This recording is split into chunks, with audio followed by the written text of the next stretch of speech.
Hello and welcome friends. तो आज की इस वीडियो में हम बात करेंगे कि किसी भी वेस्ट वाटर का जो भी सल्फाइड हम चेक करते हैं, ठीक है दोस्तों।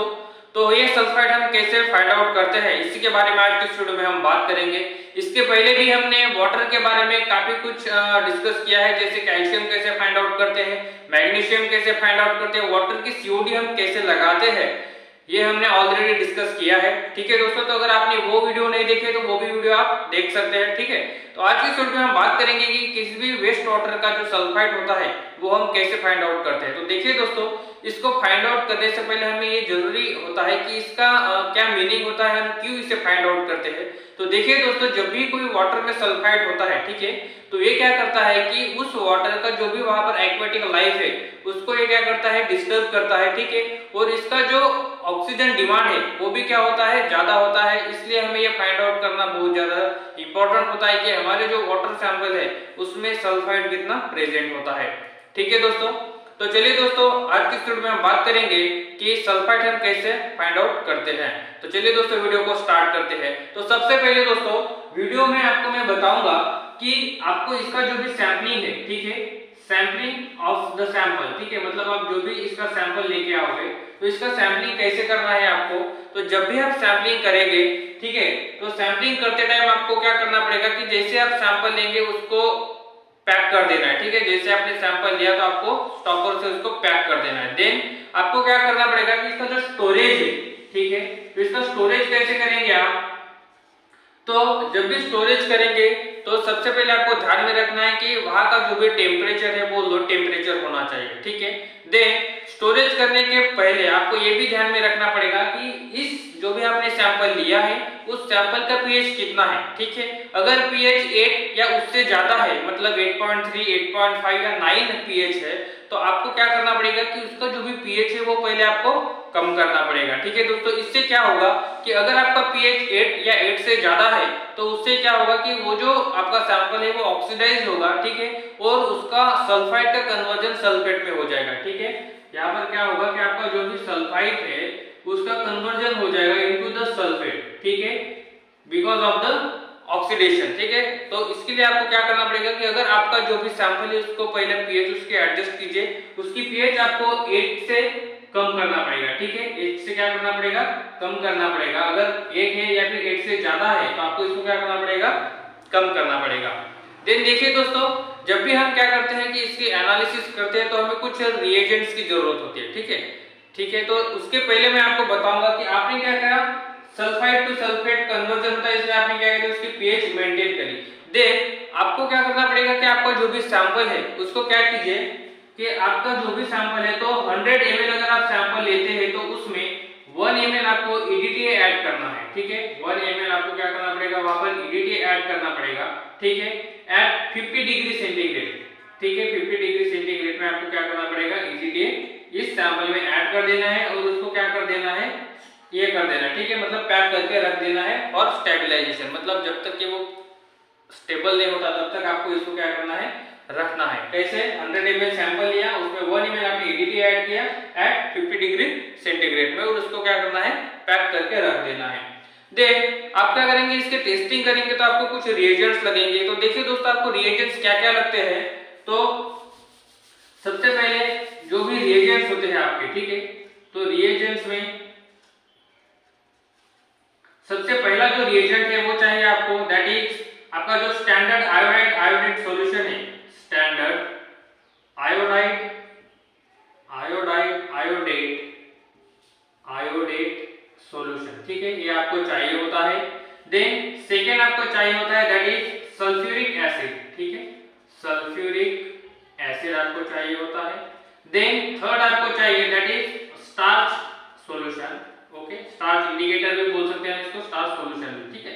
फोर्थ आपको चाहिए दैट इज सल्फैमिक एसिड, सल्फैमिक एसिड, ये कैसा होना चाहिए, क्रिस्टलाइन होना चाहिए, ठीक है, ये कैसे होना चाहिए, क्रिस्टलाइन होना चाहिए, ओके।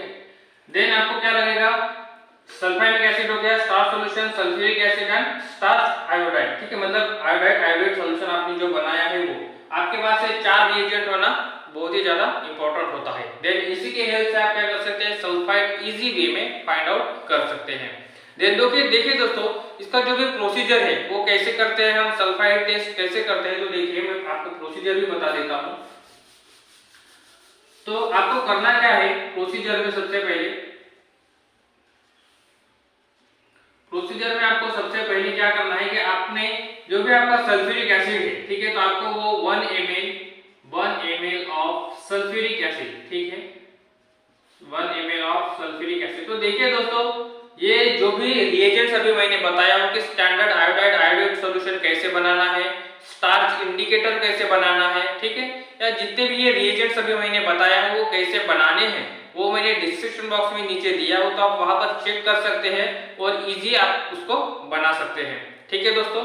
देन देखिए आपने क्या किया, प्रोसीजर में 1 ml सल्फ्यूरिक एसिड लिया, इसमें आपको डालना है 0.1 ग्राम आपका जो भी सल्फेमिक एसिड है, ठीक है, वो आपको इसमें ऐड करना है, ठीक है, 0.1 gram of sulphamic acid. Okay, then इसमें आपको कोनिकल फ्लास्क में क्या करेंगे, इसको बनाएंगे, ठीक है। आपने क्या किया, 1 ml सल्फ्यूरिक एसिड लिया, उसमें 0.1 ग्राम आपने सल्फेमिक एसिड डाला, ठीक है, in conical flask. Then second step आपको क्या करना है कि आपने जो भी सैंपल बनाया है, ठीक है, जो सैंपल आपने बनाया है, कैसे बनाया था, 50 ml या फिर 100 ml में आपने बनाया, कैसे बनाया है, तो आपने 1 ml EDTA लिया, ठीक है, अपने सैंपल में क्या किया, ये 1 ml EDTA आपने 50 डिग्री सेंटीग्रेड में क्या किया, अपने सैंपल में ऐड किया था, ठीक है, तो 1 ml हम डालेंगे 100 ml सैंपल के लिए, ठीक है, ये आपने बनाया है। अब आपने ये जो बनाया है सैंपल, इसमें क्या करना पड़ेगा कि आपने जो ये सैंपल बनाया है, इस सैंपल को आपको इस कोनिकल फ्लास्क में डाल देना है, ठीक है। ये डालने के बाद आपको क्या करना पड़ेगा, थर्ड स्टेप है, that is add starch indicator, add 1 ml of starch indicator, ठीक है, add 1 ml of starch indicator, ठीक है। तो जैसे आप क्या करेंगे, स्टार्च इंडिकेटर ऐड करेंगे, आपको तुरंत क्या करना पड़ेगा, इसको टाइट्रेट करना पड़ेगा। तो टाइट्रेट किससे करेंगे, जो आपने स्टैंडर्ड आयोडाइड सॉल्यूशन बनाया है उसको आप क्या करेंगे, ब्यूरेट में फिल करेंगे और उसी से आप क्या करेंगे, टाइट्रेट करेंगे इस सैंपल को, ठीक है। ओके, ये भी आप क्या कर देंगे, इसमें 1 ml डालने के बाद तुरंत आपको क्या करना पड़ेगा, इसको टाइट्रेट करना पड़ेगा विद स्टैंडर्ड आयोडाइड सॉल्यूशन। यहाँ पर मैं फोर्थ प्रोसीजर लिख देता हूँ, titrate with standard iodate solution, जो भी आपने बनाया है, ठीक है, आयोडेट सॉल्यूशन, इसके साथ आपको क्या करना पड़ेगा, टाइट्रेट करना पड़ेगा। अब देखिए दोस्तों, जब भी आप क्या करेंगे, टाइट्रेट करेंगे, तो आपको पता कैसे चलेगा, तो जैसे आप टाइट्रेट करेंगे तो कुछ देर के बाद आपको क्या होगा, परमानेंट ब्लू कलर वहां पर आ जाएगा, ठीक है, परमानेंट ब्लू कलर। तब तक आपको क्या करना पड़ेगा, इसको टाइट्रेट करना पड़ेगा। जब तक के ब्लू कलर नहीं आ जाता तब तक आपको क्या करना है, इसको टाइट्रेट करना है। जैसे ब्लू कलर आता है आपको टाइट्रेशन प्रोसेस बंद कर देना है, ठीक है।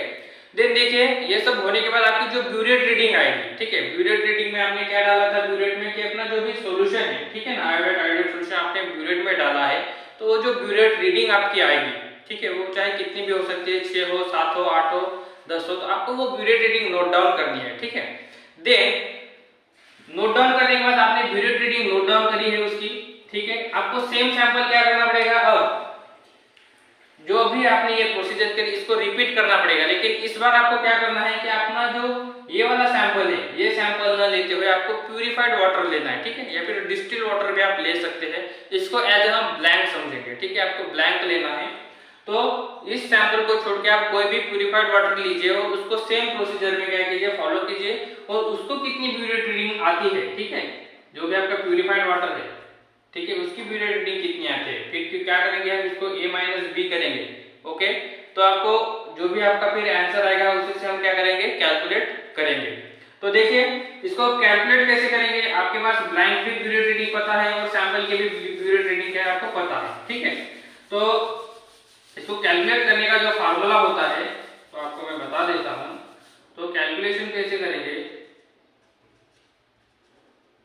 कैलकुलेशन करना है आपको सल्फाइड का, ठीक है। तो इसका फार्मूला है A-B, ठीक है, A-B into N into 40,000, okay, 40,000 divided by V, ठीक है। Here A is equals to, A का मीनिंग क्या होता है, तो आपने जो भी अभी ml ऑफ सैंपल, ठीक है, ml हम क्या कहते हैं ml of standard iodate solution. ठीक है, मतलब आपको कितना ml लगा जब आपने क्या किया स्टैंडर्ड आयोडेट से जब टाइट्रेट किया तो उसका कितना ml लगा, ठीक है, volume of ml। Okay, then B equals to क्या होता है कि ml of standard iodate solution required in blank. ठीक है, रिक्वायर्ड इन ब्लैंक, मतलब जब आपने क्या किया दूसरी बार जब ब्लैंक लगाया तब कितना आपको लगा था। ठीक है, ये तो सैंपल के लिए हो गया पहला, ए यानी सैंपल के लिए, लेकिन जब आपने ब्लैंक लगाया तब आप कितना लगा, that is your B. Then n is equals to क्या है, तो n is equals to normality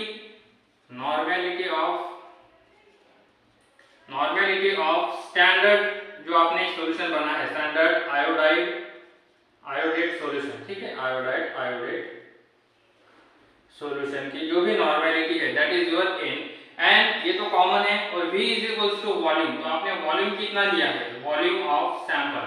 okay, volume of sample आपने कितना लिया। ओके, जब आप क्या करेंगे, जब सारा इसमें पुट कर देंगे तो आपको इजीली क्या मिलेगा, सल्फाइड आप कैलकुलेट कर सकते हैं, और ये जो सल्फाइड आपको मिलेगा दैट इज mg पर लीटर। ठीक है, ये क्या होगा आपका mg पर लीटर रहेगा।